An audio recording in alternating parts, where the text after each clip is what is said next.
Hey everyone, and welcome back to another video. This will be part 11 of a 13-part series I'm doing about the 25-year anniversary of Star Wars LEGO that came out back in 1999. Throughout this series I've been revisiting these sets, having a look at them and rebuilding them in the animation style. And today we're going to be taking a look at quite a large one. In fact, it's the largest in the range, and its set number is 7171, titled MOS ESPA PODRACE. LEGO's recommended age for the set was between 8 and 12. Once again, on the back of the box, there are several suggested models here that you can build using your own imagination, as instructions are not supplied for these. So let's have a quick look at the stats for this set. It came out in April 1999 and was discontinued on the 31st of December 2000. Pieces 896, 10 minifigures, 4 of which are unique to this set. To buy it new back then, in 1999, it was $90, so probably around the £80 mark. To buy it new today, sealed, £298, used, £120. Two of those unique figures, of course, are Sebulba and Gasgano himself. The two pit droids that are supposed to be unique to this set are just made up of basic Lego bricks, so you could in fact just build them yourself. We won't to see another pod racing set until 2011, almost 12 years later after the first pod racing set, and that would be Sebulba's Podracer along with Anakin Skywalker's. And I must say it's a very nice set this. I did actually have it once, but I parted with it and I do kind of regret it. And then it would be 2019 for the 20th anniversary, where we would get a remake of Anakin's Podracer. I do actually have this one and it's still sealed in its box. So we're probably about due then for a re-release, aren't we, of some of these? Perhaps one day they'll do a complete set. Maybe a UCS setup. Let's take a look inside the box and see how it's presented. Got some nice leaflets here from the time period showing some other sets that are available at the time and other themes. There's some models that are available in the Star Wars range. Across the top there you've got Rock Raiders, Adventurers, Ninja and Technic. Also included in this set is a little spares catalogue. This would be how you would order spares back in the day via postal order.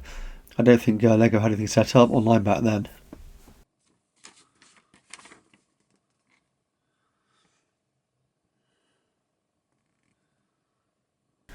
And here's the instruction manual, nicely laid out as usual. And as you can see in the box here, it's quite nicely laid out. Each set has its own box within the large box. I really like this actually. It feels like you get more value for your money actually, all being boxed up individually like this, rather than just loads of bags floating around inside the box. I'll have a look at Anakin's Podracer first, and obviously as you'll notice, this has already been released on its own as model number 7131. And this set is actually identical, apart from Anakin's helmet. In this set it's grey, and in the original set, 7131, it's brown. Here you have Qui-Gon Jinn. He comes with a lightsaber and his brown cape. And then we have R2-D2.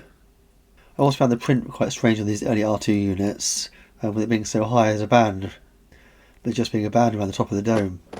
And then we have Jar Jar Binks, and there's Anakin Skywalker there with his grey helmet,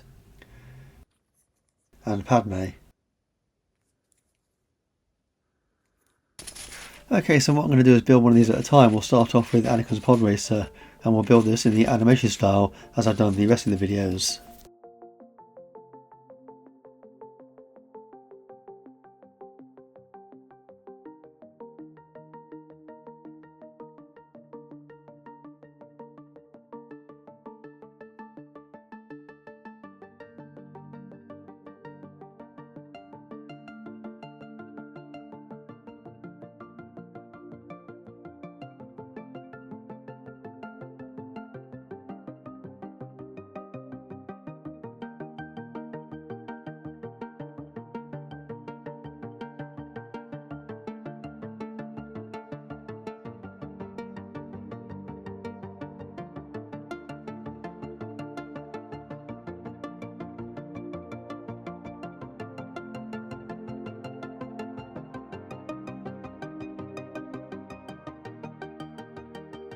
Okay, so up next is Sebulba's Podracer, carrying the same model number again of 7171.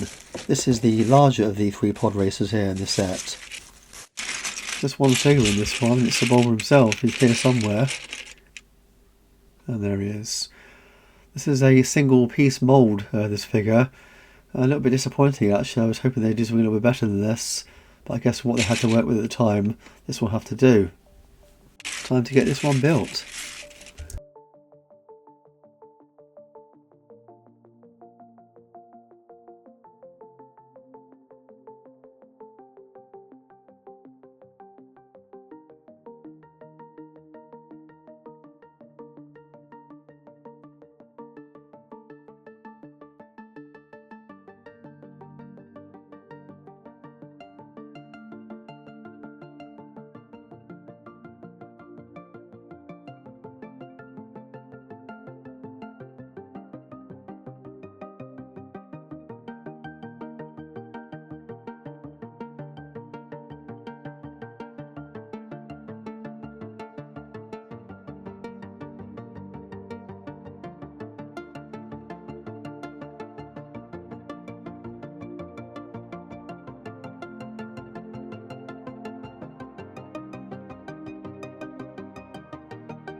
And now it's time to build the last one, Gasgano's Podracer.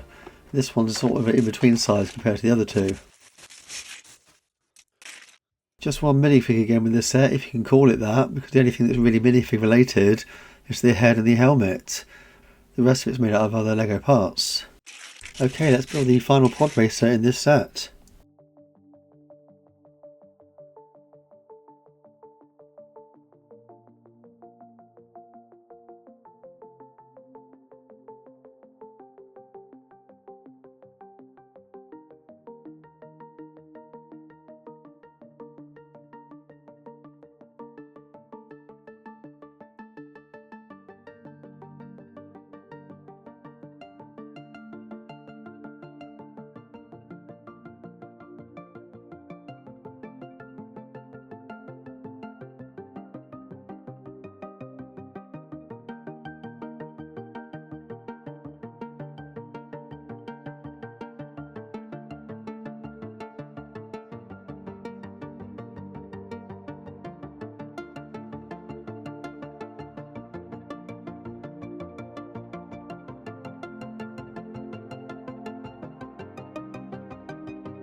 So there you have it, the MOS ESPA Podrace set, model number 7171. Not one of my favourite sets this, and quite a repetitive build, all being 3 Podracers. And as I mentioned in the original video with Anakin's Podracer, I don't like the framework this thing sat on. I really do think they should have used clear bricks, because I think the sound kind of bricks there really do draw your eye to the framework that's supporting it all. There was actually a couple of other pod racing sets as well. There was 7159 Star Wars Pod Racing Bucket, which is very basic, and then there was the much coveted 7186 Watto's Junkyard, which came out the year after. I've got the box for that and some of the parts, but I don't have the minifigs.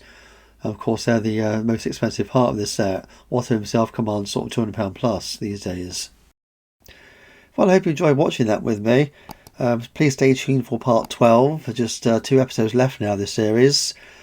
I guess that just leaves me to say, as always, thanks for watching. Until the next video, I'll be seeing you. And if you did enjoy watching this video, you may want to consider looking at some of my other videos on similar themes.